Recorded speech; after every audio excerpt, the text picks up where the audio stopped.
নমস্কার। অনেক দিন আগে আমি একটি কবিতা লিখেছিলাম।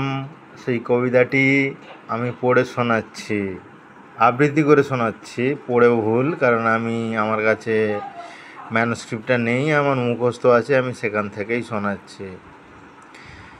আমার কবরের মাটি ভেসে যাক জোয়ারের জলে, আমি অমরত্বের দাবি রাখি। যিশুর ক্রুশ ভেঙে যাক ঝোড়ো হাওয়ায়, আমি দেখতে চাই না ক্রুশবিদ্ধ যিশু।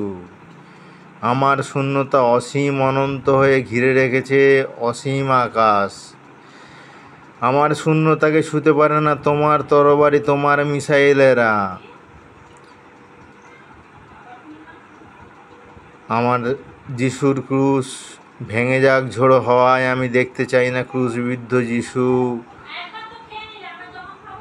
আমার কবরের মাটি ভেসে যাক বন্যার জলে, আমি অমরত্বের দাবি রাখি। নমস্কার।